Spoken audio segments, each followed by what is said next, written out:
Hey, blessed be everyone. Earthy Wise Woman here. And it has been a while since we've talked about herbs. And we're going to talk about some herbs today. Magically, at least one. Today, we are going to talk about ash bark. Now, I'm going to take off the lid so you can take a look at it. This is powdered. So, the magical parts of ash is in its bark and its leaves. Now, ash is a fire plant, believe it or not, which is funny. There's a reason why I say it's funny. You'll understand later on. As I was saying, ash is planet. The planet for ash is the sun, and the element is fire, and it is a masculine root. Now, the reason why I say it's rather funny is because among most people, everyone thinks that ash is pretty much Celtic, all Celtic. And it's more than that. It is also Greek. One of the deities that come under the influence of ash is Poseidon, which is weird because it's a fire. That's why I thought it was funny, because it is considered the element of fire. Another deity is Thor. Another deity is Mars. It's talking some very heavy energy, but Mars, of course, is more fire. Now, ash was considered very sacred to the Teutons. They considered it represented the world tree. So the reverence, therefore, was very high. Magically, ash is amazing. You can use ash and carve it into an equal arm cross, which is the same both ways, equal arm cross. And what you would do with that is you would bind it together and you would carry it for protection out into the ocean. So if you're going out to sea, you would carry an equal arm ash cross to protect yourself from drowning in the ocean. Also, ash can be used as, its leaves can be used as, you can use it like under your pillow. You take the leaves from the ash tree and you will place it underneath your pillow to induce prophetic dreams. And also, like most trees, ash is considered to be protective, very protective.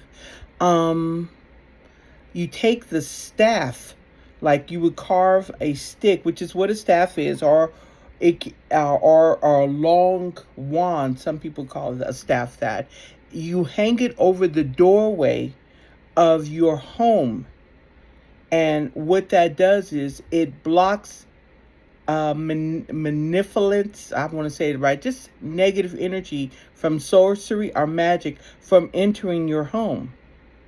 And I know a lot of people that actually do that. In fact, they use it in wands to deflect negative energy from coming towards them.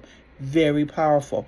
Also, it can be fashioned for healing, which is really cool. You would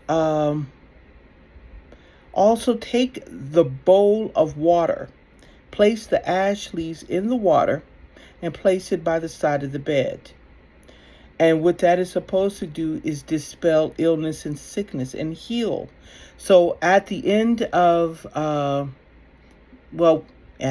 when you wake up in the morning, you would take that water and get rid of it because, it's got all the negative energy. Then you would put new leaves and fresh water in the bowl and do it all over again. Now, here's another thing that it can be used for: snake bites. What you would do is you would take the twigs of an ash tree and you would fashion it like a necklace around your neck or any person's or animal's neck. So it can be used for dogs or cats or whatever.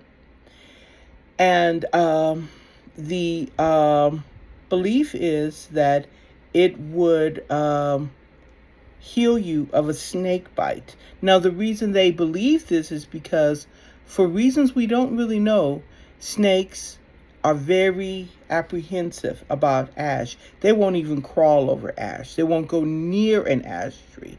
Thus is why it is used to protect yourself or to cleanse yourself from a snake bite.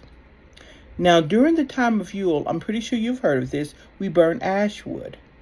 Now, the reason why ash wood is burnt is to get prosperity brought to us. It brings in prosperity. Now, this ash bark, as you can see, it's powdered. And why is it powdered? Because it can be used in crafting a puppet, or I like to say puppet, but a voodoo doll. And what that does is, when you do that with the roots of this is the roots, by the way, it draws prosperity and riches into you, towards you, and to you. So that is really cool. So that's why ash is really good to be used in prosperity and protection. That's the main reason why most people use ash. Now, another thing I must warn you about ash. Never stand near an ash tree during a thunderstorm.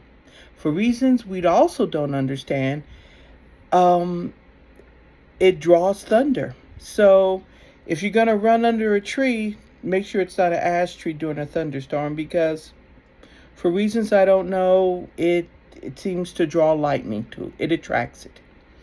Now, let's say you have a newborn baby. I love babies. And you want him to have a beautiful voice. You know, the voice that the angels would sing.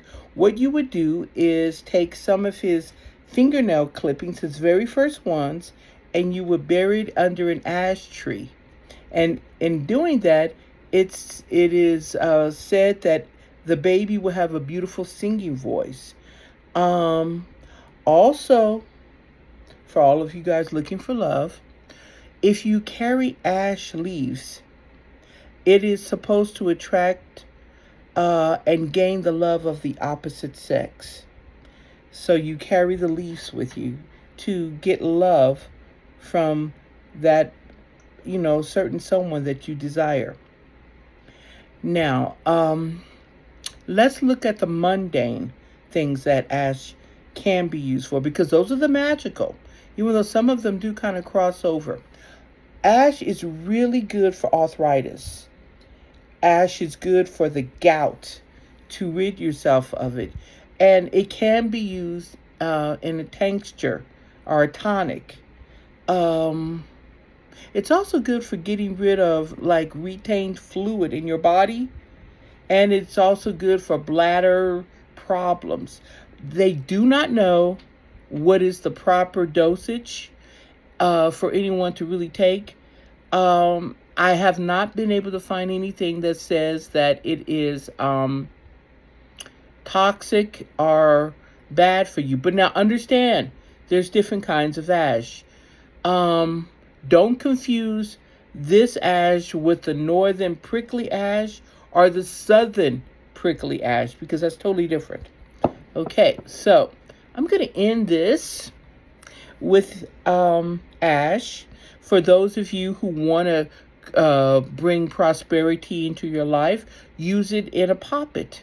For those of you who want to draw love from the opposite sex, use its leaves and carry it with you, or you can also sew it in a satchel or a poppet.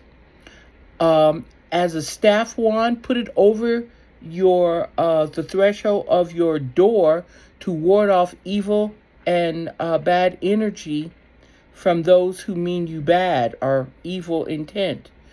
Also, to draw in psychic dreams or prophetic dreams, take the leaves and put it under your pillow to draw that kind of energy. To ward away and get rid of sickness, remember, take the leaves, put it in a bowl of water, and sleep with it next to you. And do this every night. Always change the water and the leaves every night. Snake bites. Wear like a necklace woven in the twigs of the ash, either for your dog or your cat. I wonder if you could do that, like when you go camping. Take a little one, take it to just ward away, because snakes do not like ash. They will not crawl across ash. They avoid ash. So that's a pretty good thing. Remember, it is the element of fire, and the planetary is the sun. As an equal arm cross, it can be used to protect yourself from drowning at sea. So, on all of these wonderful things, remember ash. You can buy it at pretty much any metaphysical shop, and it is a great asset to any practitioner's collection of herbs. On that note, this is Earthy Wise Woman saying, have a blessed and wonderful weekend. Buy some ash.